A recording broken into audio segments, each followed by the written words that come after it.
안녕하세요. 반갑습니다. 성공자리더 따라잡기.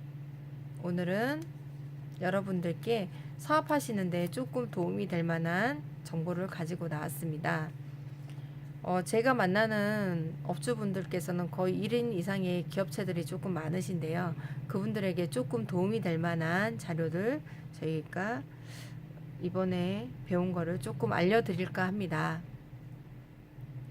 저희 지금 KB에서 지금 중소사업주 대상으로 여러 가지 경영 지원을 해드리고 있는데요.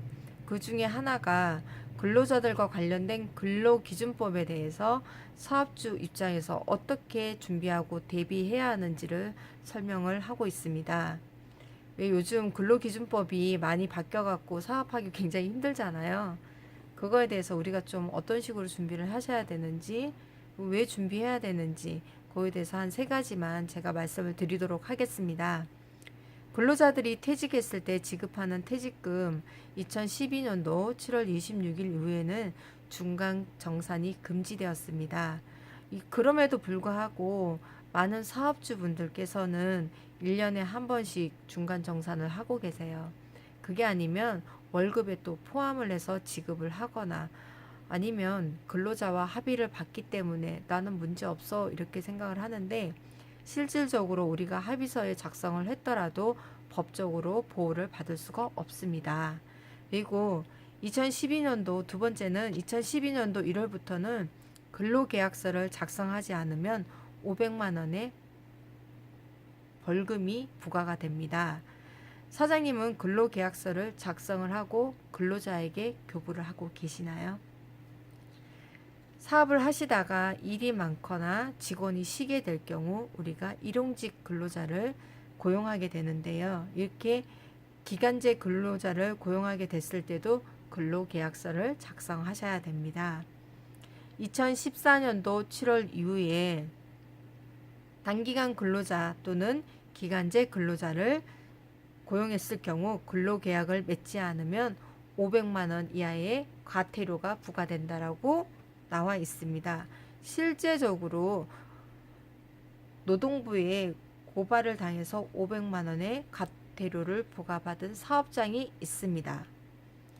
그리고 근로계약서를 작성하고 계시다라고 하시는 분들도 있는데 근로계약서를 작성하시고 계시는데 근무 시간은 몇 시부터 몇 시인가요? 네, 보통 9시부터 6시까지 주 5일 이상 근무를 할 경우나 토요일이나 또는 일요일 근무 시에는 별도의 수당을 지급하고 계시나요? 근로자가 5인 이상이라면 근로기준법상 법정 근로시간이 하루 8시간, 일주일에 주 40시간이고 그 시간을 넘어서게 되면 근로기준법에 의해 50%의 임금을 더 가산해서 지급해야 합니다. 그렇지 않으면 근로자가 퇴직 후에 노동부에 고발을 하게 되면 벌금도 내야 하고 지급 안 한 월급까지 지급을 해야 되는 상황이 발생한 겁니다.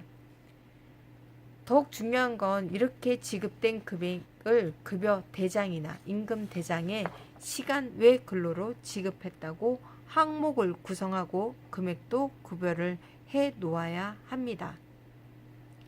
우리가 지금 현재 최저임금이 얼마인지는 혹시 사업자분들께서는 알고 계시나요? 6,470원입니다. 일용직 또는 알바생에게 근무한 시간에 대해서 최저임금으로만 지급하고 계시는데 주 15시간이 넘어가면 주유 수당이라는 것을 지급해야 합니다. 주유 수당까지 계산을 해서 지급을 한다면 최저임금의 1.2배 정도는 지급해야 위반이 되지 않습니다.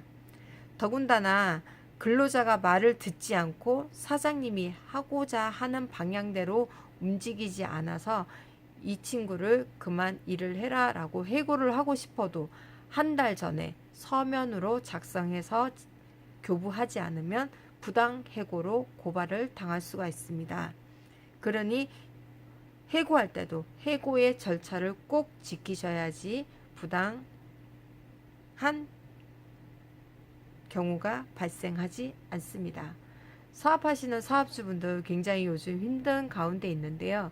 이 근로기준법에 대해서 꼭 명시를 하시고 우리가 왜 준비를 해야 되는지, 왜 대비를 제대로 하지 않으면 큰 낭패를 당하는지 꼭 알고 계셔야 될 것 같습니다. 제가 아는 업주분께서는 이번에 샵이에요. 일반 미용 샵인데 직원분이 그만두시면서 자기가 월급 받을 거 다 받고 추가로 쉴 거 다 쉬고 중간에 빠질 거 다 빠졌음에도 불구하고 노동부에 고발을 해서 이 업주분께서 385만 원이라는 거금을 납부하게 되셨는데요. 울며 겨자 먹기로 어쩔 수 없이 지급을 했던 경우입니다. 왜냐하면 소송을 걸게 될 경우 이것저것 다 걸리는 게 많아서 배보다 배꼽이 더 크니까 그냥 그 금액을 주고 합의를 본 경우 있는데요.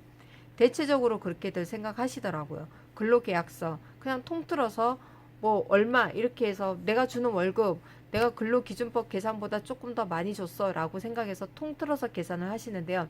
그렇게 해서 적어 놓으시면 안 되고 근로계약서에는 근로근무시간 그리고 초과 근무시간 야근 근무시간 주요 휴일 이런 것들이 다 명시가 돼야 되는 거고 시간이 다 나누어져서 작성이 되어 있어야지만 낭패를 보지 않습니다. 사업하시는 사업자분들 이제는 대비를 하셔야 됩니다. 방어를 하지 않으면 당하게 되어 있습니다. 그 방어의 준비책 제대로 준비하시기 바랍니다. 오늘 하루도 활기찬 하루 되시고요. 사업자분들께 조금이라도 도움이 될 수 있는 자료를 가지고 나오도록 노력하겠습니다. 오늘 하루도 화이팅 하세요.